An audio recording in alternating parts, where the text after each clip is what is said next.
everyone, I hope we are live. Let's give it a minute.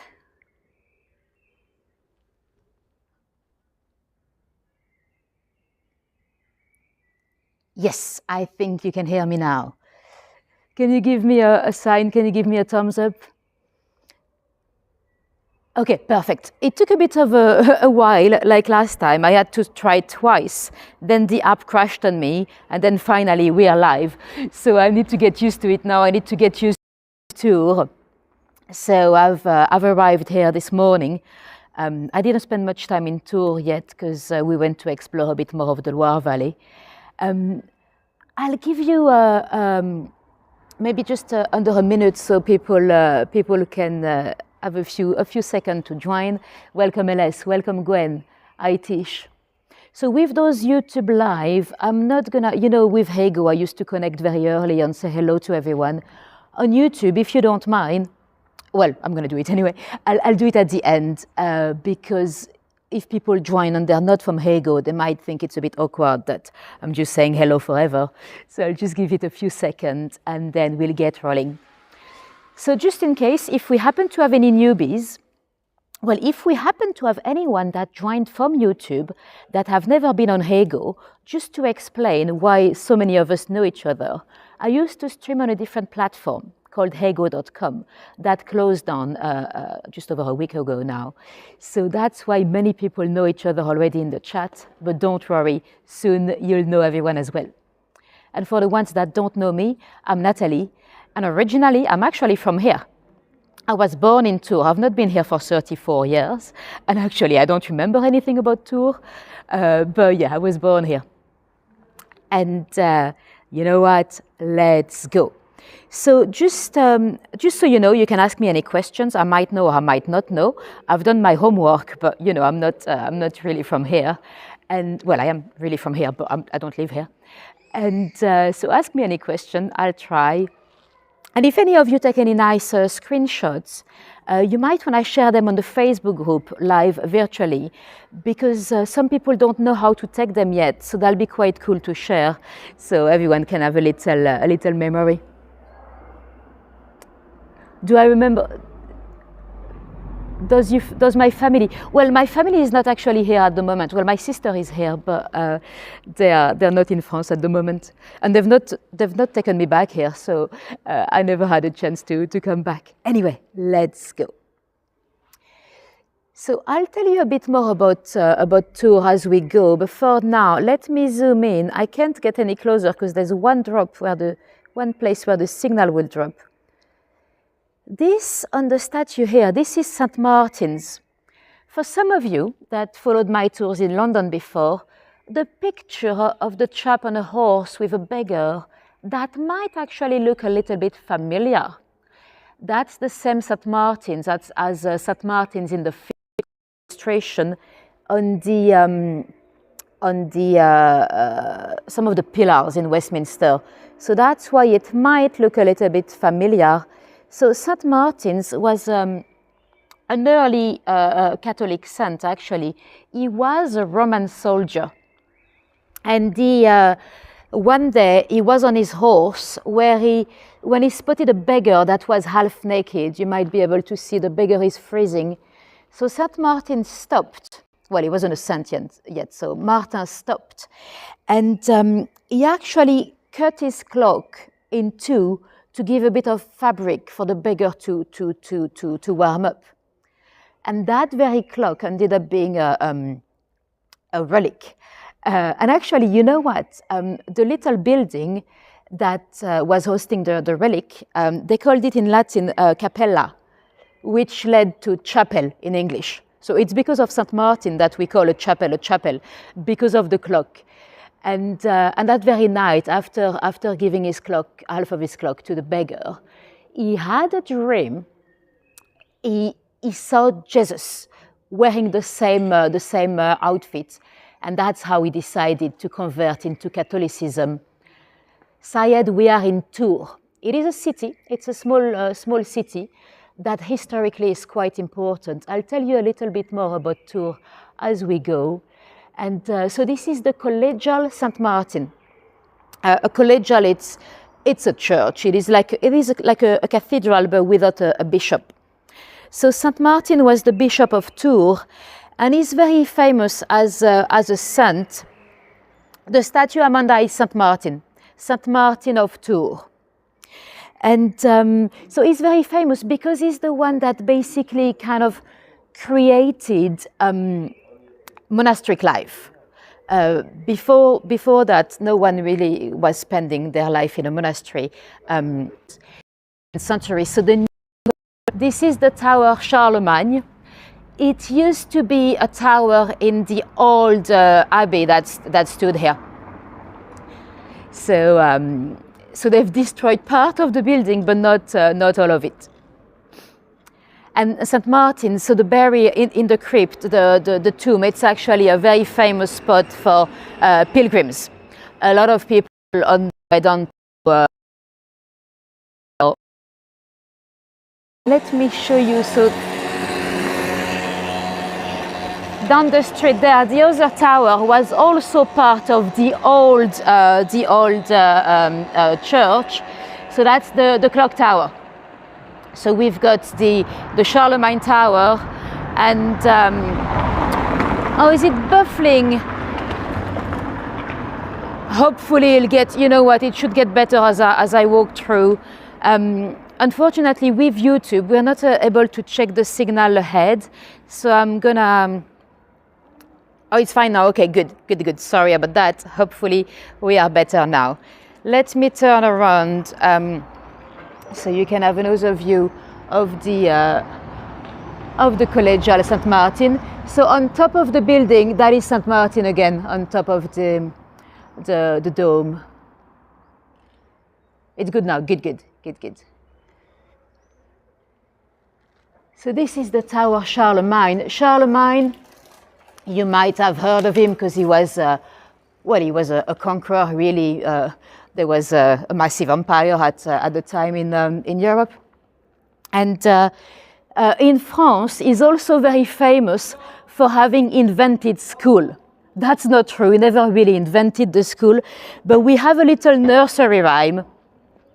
I apologize, I'm gonna have to sing.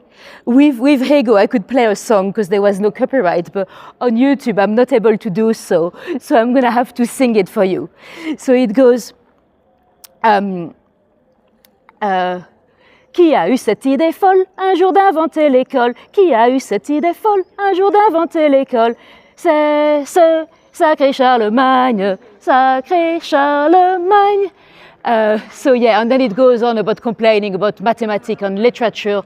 So it basically means who had this crazy idea of inventing school. So it's a very famous nursery rhyme in France. So we blame. His grandfather was actually quite famous in Tours because his name was Charles Martel, his grandfather. So Charles Martel, it's basically Charles the Hammer. So that's quite a cool name for a warrior.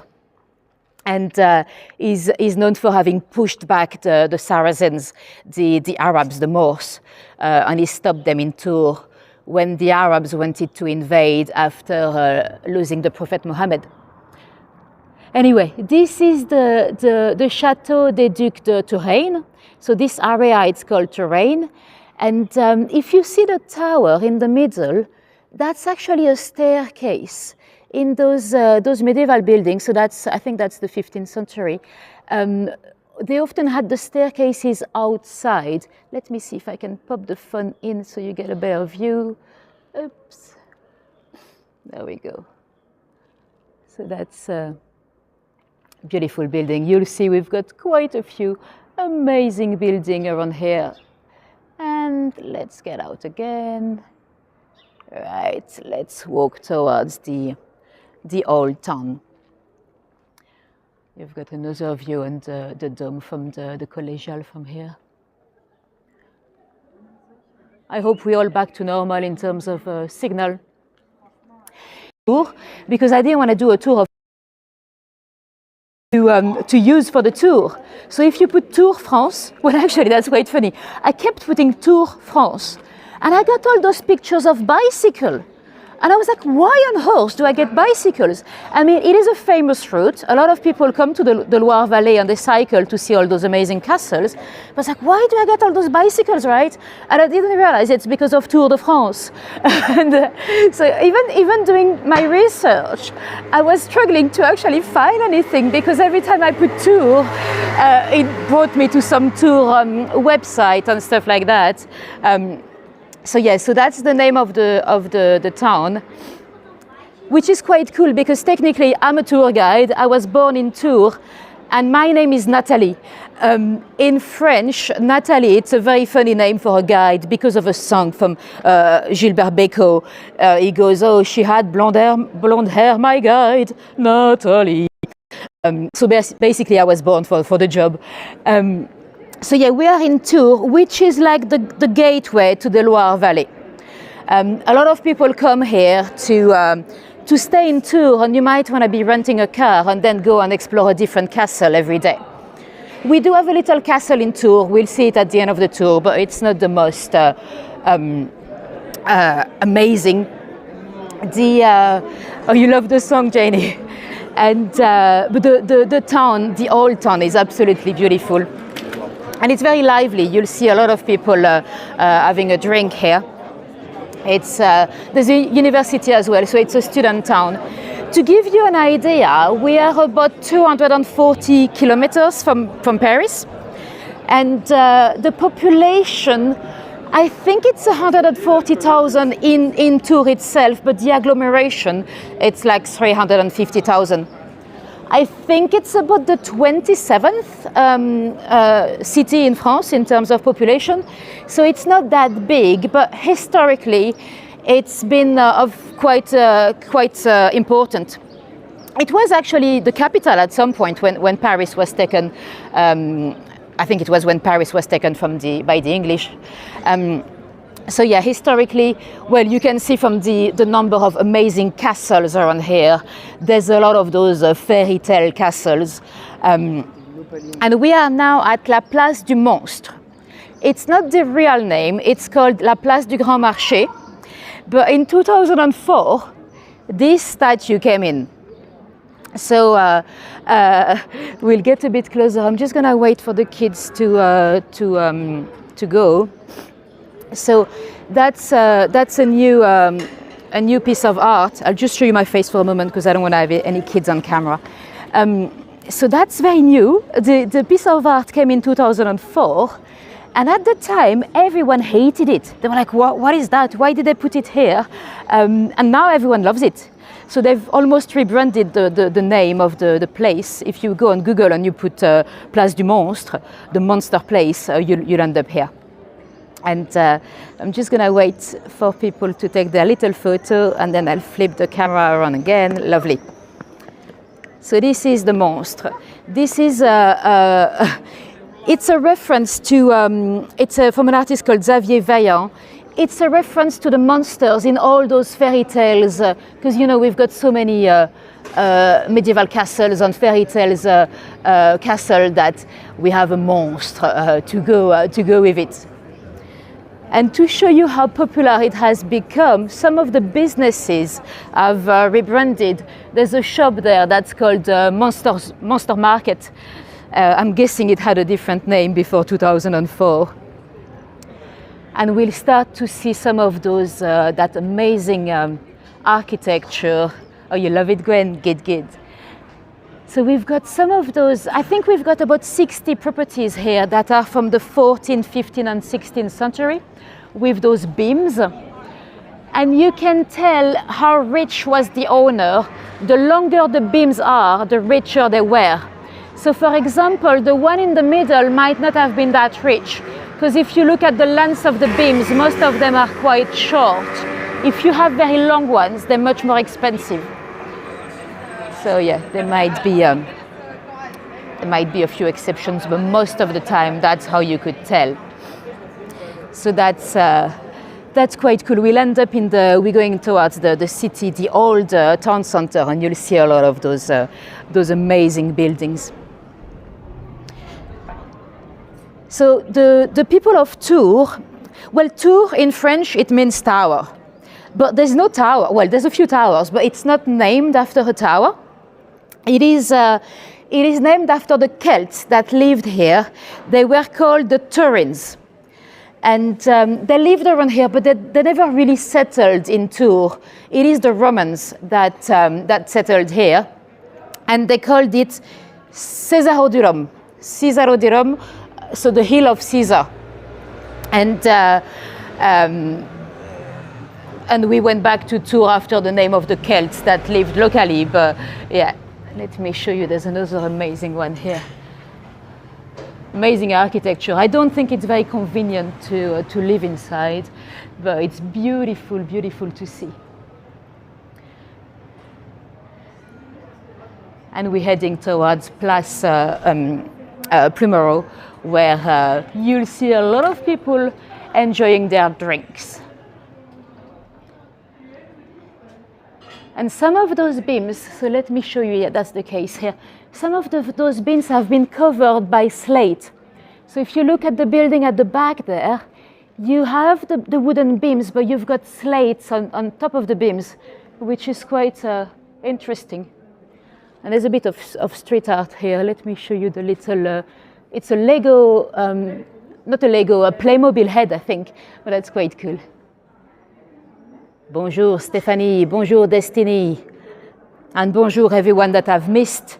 With YouTube, we don't see you coming in unless you say hello.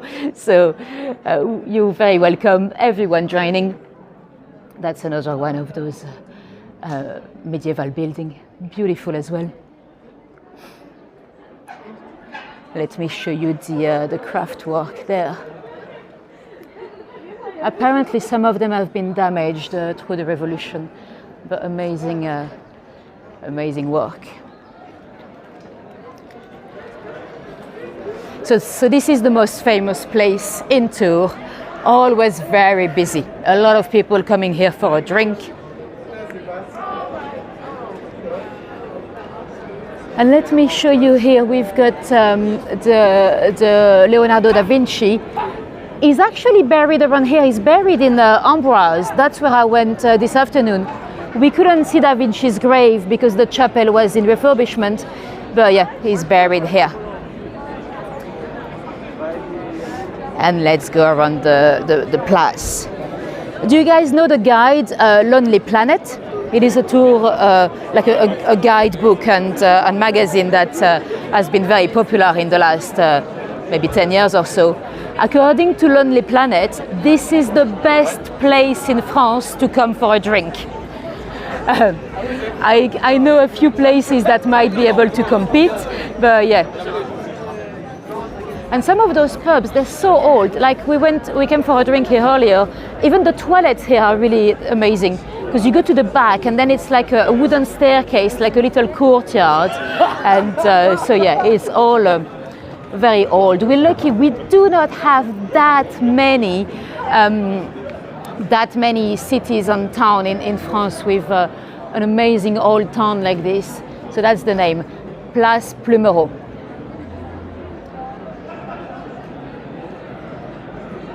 Oh, you use the guide? Yeah, I don't think I've used the Lonely Planet much, but yeah, I hear it's quite good. Anyway, let's go around. I'll show you a little hidden gem. I hope the signal will hold, because we will go through some tiny walls, but I'll show you. It's a little secret spot that I'm guessing most of the tourists don't know about. Well, they probably do. If I found out, they probably found out as well. But let me take you through the little gate there. So it looks like you're going into somebody's back garden, but no, it's open to the public.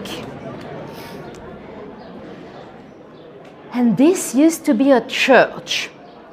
The building itself is gone, but it's called Saint-Pierre-le-Plévier. And let me show you, so that's quite cool. Most of the building has been destroyed. There's an Irish pub inside the remains of a church. Yes, so for postcard, Trudy, you can do a screenshot.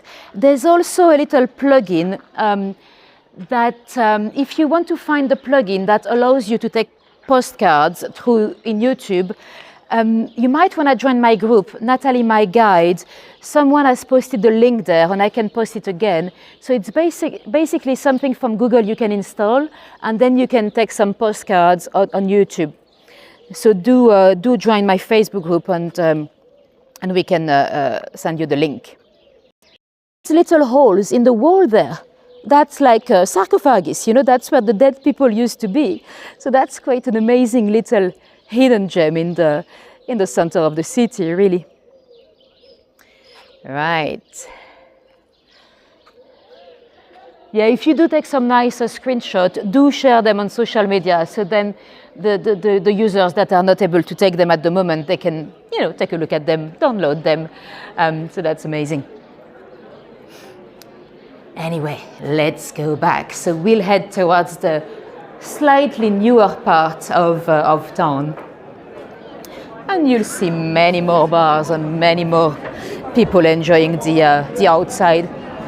It's not that warm today, but it's been fairly nice. We did have a bit of rain, but nothing major. Google Store, screenshot, YouTube. Yeah, it's a Google product, so it should be fairly easy to find. Yeah. Anyway, so the history of Tours is also very much connected to the history of the wars of religion and the War of the Henrys. Yes, we had a War of the Henrys. So that was through the War of Religion. So, between the Protestant, the Calvinists mainly in France that we called Huguenots, and between the Catholics. And yes, exactly, Irene. They were, the conflicts were pretty much all over the country, but we had, at the time, Tours was very important in terms of politics and location. And the War of the Henrys you had three Henrys. You had the king, Henry III. Henry III was known to be gay. It probably is not even true, but he had a lot of minions. The minions, they were men at court that were known to sleep with him, but that could have been massively exaggerated. We don't even know whether that was true. And he was known to be a bit girly, wearing pearl earrings, but it was fashionable at the time. A lot of men would be wearing pearl earrings anyway. And he was a Catholic, but a soft Catholic. At the time, we had another Henry that was what we could call an ultra-Catholic. So we had and Henry de Guise. The de Guise family, I'm sure some of you would have heard of the de Guise. So Henry de Guise was the nephew of Mary de Guise. Mary de Guise was the mother of Mary, Queen of Scots. So the de Guise family was a very Catholic family, ultra-Catholic, what one might say. They were not royal, but they had a lot of support from the public, because France was a very Catholic country. And we had another Henry of Navarre, that was a Huguenot. And he was actually next in line after Henry III. So those three Henrys, that was basically a war, or a soft war, a Game of Thrones, literally. It has actually inspired some stuff in Game of Thrones, the show. So so that was a war between the Protestant, the soft Catholic, and the ultra-Catholics. And you might have heard of the Saint Barthélemy massacre. Let's not go too much into detail, but basically Catherine de Medici, she had organized a wedding between her daughter and a Huguenot. That was very surprising. She probably was looking for a way of reconciliation between the two religions. And the wedding happened in Paris, so a lot of Huguenots were invited. Then we don't quite know what happened. We think the de Guise family might have had a lot to do with it. But basically, the doors of Paris, it was a walled city at the time, they were locked and a lot of the Huguenots were slaughtered. It was a butchery. The Seine apparently went red. And after that event, the king, Henry III, was almost accused of being part of the plot. Probably not the case. And Henry III, the king, literally had Henry the Guise murdered. So he fell out of favor with the ultra-Catholic. The Pope was not very impressed either. In Tours, and he made Henry of Navarre his official heir. Well, Henry III, he ended up being murdered himself. But I'll tell you in a moment, because for now I'd like to show you another amazing building here. So this is Hotel Gouin. Let me show you the name because it's hard to. Hotel Gouin. It's again an amazing building from the. I'm going to try to pop the font through. Bear with me. From the 15th century. Oops, can I do this? Yes, I can. And it belonged to a family weavers. They used to do silk here in Tours before to do it in Lyon. Lyon is known to be the center of the silk industry in France. But actually, it was making so much money in Tours that then the king decided to, oops, bear with me, oops. Then the king decided to have it in Lyon instead. And he was on, so it's like, when there's a years old that came in wanting to speak to the king, somehow the security let him come in. And buffering, is it, I'm just gonna try not to the story so you don't miss anything. Uh-oh. I don't even have a chat at the moment, so I'm just gonna go straight down. Okay, I think it's better now. I think I've lost you for a few seconds, but did you hear, we were on the toilet. Could you hear the toilets? Henry III on the loo? Or should I go back a bit further in the story? Yeah, you heard the toilets, okay. So Henry III is sat on the toilet, and this little monk is coming with a message. And the security somehow let him, oh, did you not hear the toilet? Okay, so let's go back. So this is the church Saint Julien, by the way, that it was used after the Protestant attacked and stole all the goods inside. It was used by Henry III as a little parliament for a while. Anyway, so let's go back a bit further back in the story to tell you what you've missed. So Henry III, the soft Catholic, the one with all the minions, he was in a palace just outside of Paris. He was sat on the toilet, what they called in French la chaise percée, the pierced chair. So he's taking a poo when he's got a guest coming in, a monk, a 22 years old monk. At the time, it was quite normal to have, yes, minions, those men that might have a sexual relationship with the king. They were called minions. So he's very busy taking a poo. When this guest is there, a monk, the guest comes very close to him, pretending to have a message, and stabs him. Then Henry had the time to say, he said in French, "Oh, méchant, tu m'as tué," which it sounds very childish. Méchant, it's so childish. So he basically said, "Naughty man, you killed me." And his guard killed the monk, and sadly Henry III actually died of the murder attack. So we don't really know who commanded the murder, but it was probably the ultra Catholics. And then Henry of Navarre basically was the next in line, but he had to convert. Henry of Navarre, he had to convert to Catholicism to get the job, because they were not going to let him be a Protestant king of France. So he did accept, and he became the king. He actually stayed here as well, Henry IV. He stayed here in Tours trying to get Paris back. Let me cross over to show you this amazing building. So that the part of in between the old buildings, you have artwork that's interesting color as well, the ochre.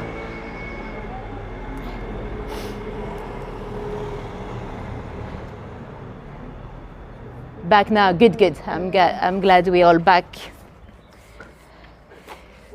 And let's talk about Joan of Arc. So Joan of Arc, she actually came here as she was planning to free Orleans. So Joan of Arc, I'm sure a lot of you might have heard of her. I might tell you a bit more about the story.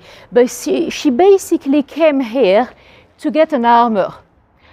Because she dressed up as a man, you know, to fight the English, and allegedly she came here to get her armor. Let me zoom in so you can see the name.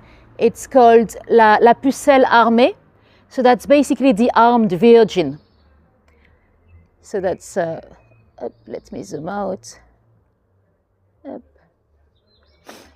So you might wonder, why does it matter? Why do we care if she was a virgin? Well, Joan of Arc was 13 years old, a peasant, that suddenly claimed that she could see God, and Jesus came to her, and angels, and that she wanted to kick the English out of France. She wanted to free Orleans because she wanted the Dauphin to be crowned in Orleans. And she had to prove that she was a virgin, because at the time, people would find it really odd that Jesus would want to talk to a woman. Why would he want to talk to a woman anyway? And even if he did pick a woman, he would never speak to a woman that was not virtuous. I mean, she was 13 years old. If she wasn't a virgin, that would have probably been raped. But anyway, so that's why they cared so much about her being, yeah, it looks a bit like Stratford-upon-Avon. Yeah, exactly, Michelle. Had told her to crown the Dauphin in Orleans and to free, you know, to kick the English out of France. When you're mocking someone, I mean, we don't know if she's really speaking to God, right? But it doesn't really cost us anything. So they gave her a few men to go and fight Orleans, and she started to dress as a man, but that's because, you know, let me show you here. Navre, able to go in, the signal would, but that's le passage du cœur navré. So that's the sad hurt passage. It's because of, well, we think it's probably because of the people that used to go down this way to go towards their execution.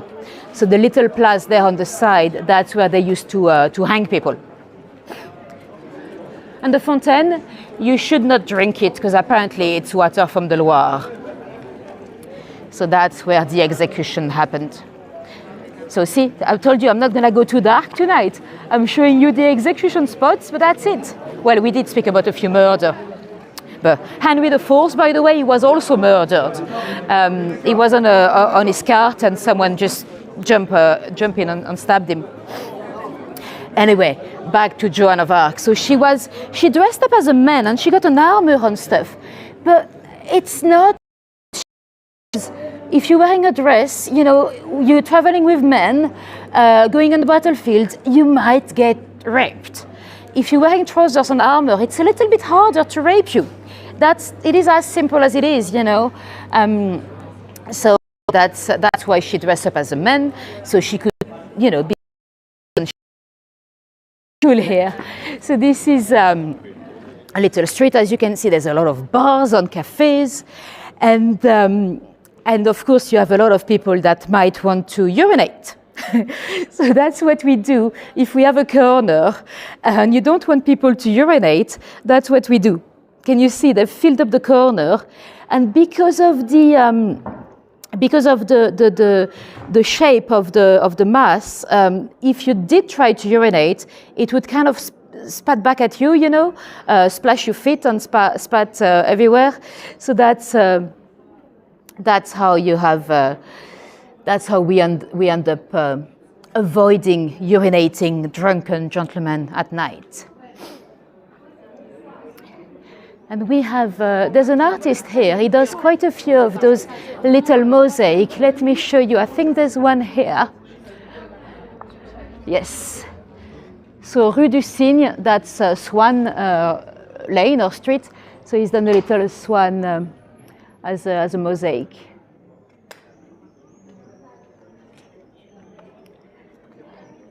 Anyway, so yeah, Joan of Arc, she's that famous mainly because I think she's actually the only Catholic martyr that was executed from Catholics, you know, all at Orléans.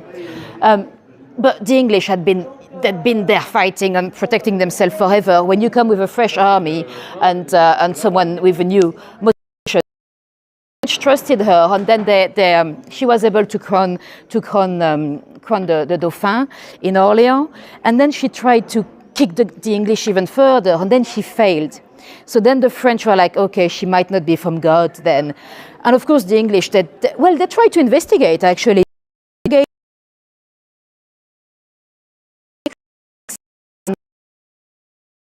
Executed by the English.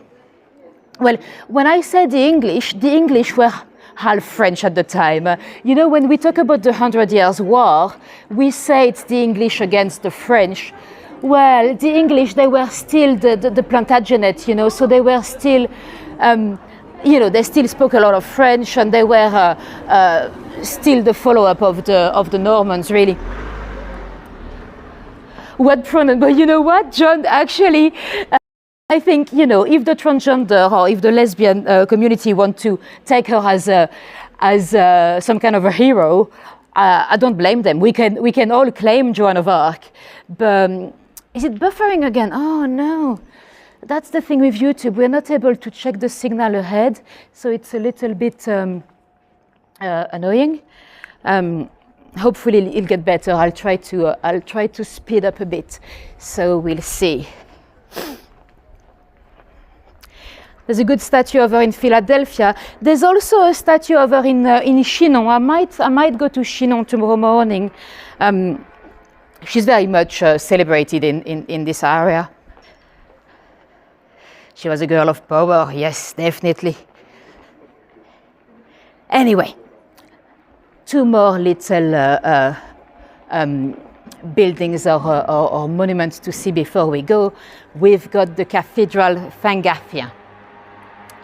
There we go. So that is the Saint-Gaffien Cathedral. It's a very old place of worship. Actually, it's well, there was a place of worship here in Roman times, and it was destroyed several times. It was actually rebuilt at the time of we had Saint Gregory of Tours. He was the first bishop of Tours, I believe, and he was a very early French historian.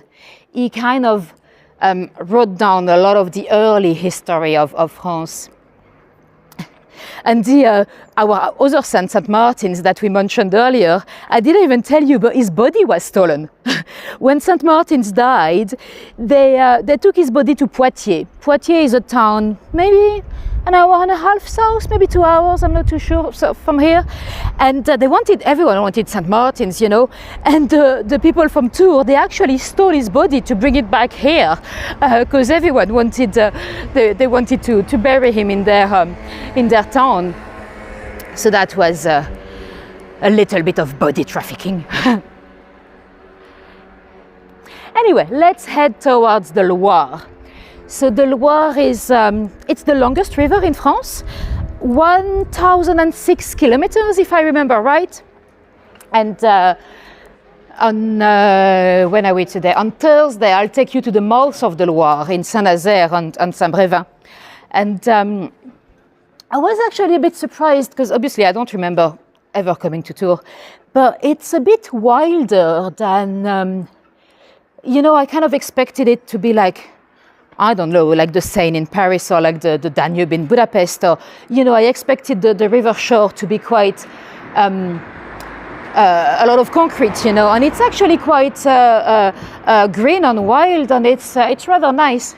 I think you can have some amazing bike rides if you wanted to come with a bicycle and see the Château de la Loire. We have a lot of amazing fairy tale like castles here. And there is a little castle in Tours, we'll see it coming up right here. Not the most impressive, but Joan did come here to meet the King Charles VII, I think it was, after she got him crowned. So this is the Tours castle. Quite a classic building today. Let me cross over so we can... I don't know if I'm allowed in the garden, but I'll go. Because it's quite nice at this time with the... Summer is... Oh, I've not been to Summer. We've been to Amboise this afternoon, beautiful, but we did not go into the castle because we didn't have that much time. But yeah, Chenonceau I think is amazing as well. I think if I had a bit more time I'd go to Chenonceau, but that's probably gonna be for a next visit. Anyway, let's go and take a look at the Loire and then we'll wrap up.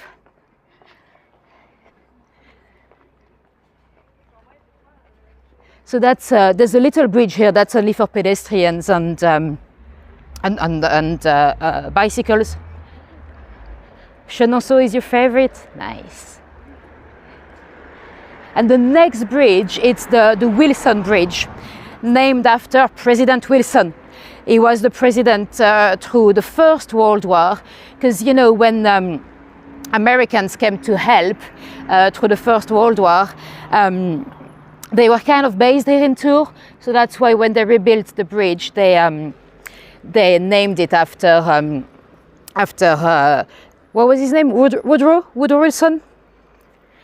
And so that's quite cool. Most people don't actually call it the Wilson Bridge; they call it the Pont de Pierre, but it's nice to have it named after him.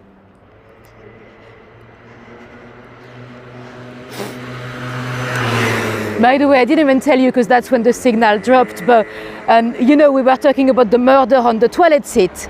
Well, that might ring a bell. If you've seen Game of Thrones, you might remember a murder on a toilet seat. You might remember Tywin Lannister is actually murdered by Tyrion and he's on the toilet seat. So, you know, it's very much... I have to be careful because sometimes I look at the wrong side of the street. I'm still in London in my head. So yeah, Game of Thrones were not only inspired from British history, but also from French history. We have a little monument here. That's for the soldiers that lost their life in the war against Prussia, you know, in the 1870, I think it was. You remember that scene from GOT? Yeah.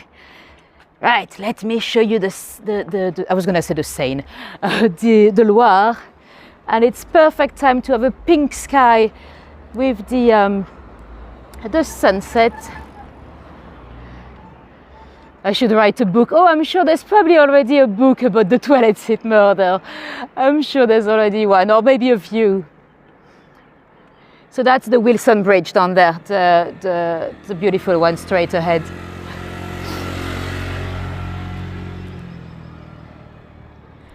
And let me know if you have any questions for me, because I didn't really take much time for, you know, catch up. And because with those YouTube videos, they'll be available for replay.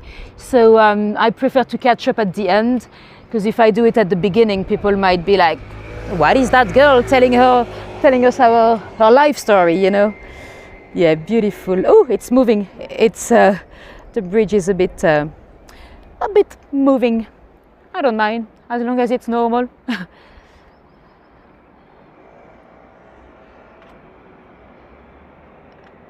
And let me show you the other side as well. Not as pretty because the pink sky is on this side, but thank you, Erin. Thanks all for following us and you know, still trying to look for us wherever we are on YouTube, on Facebook. You know, it's amazing to have you still here. So if anyone wanted to leave a tip, by the way, I don't know if you've seen it, I've pinned it in the chat. So that's the link for my Buy Me a Coffee or my PayPal.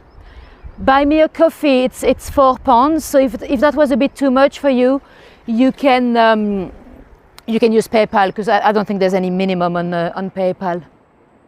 Oopsie. Right, let me show you the view from here as the sun goes down. And let me know if you have any questions before we go. So tomorrow I'm taking you to Loudun, and tomorrow it's going to be a very dark story. Well, actually quite a few dark stories, a couple of very dark stories in Loudun. So tonight was a soft one. Tomorrow we'll talk about, well, a serial killer, or a serial poisoner at least, and also about some possessed nuns.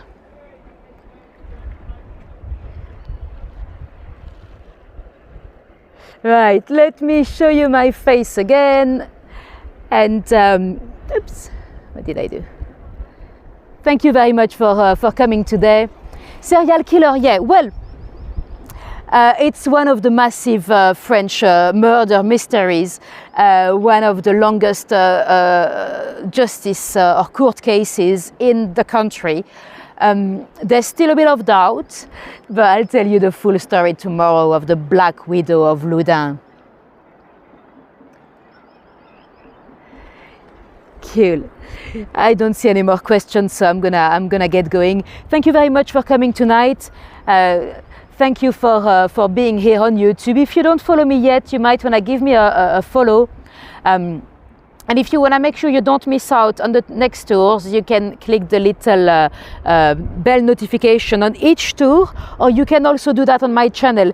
Next to the subscribe button, there's a little bell icon as well, and you can... oh, thank you, Carla. Thanks, Lethargy. Thanks, Rose.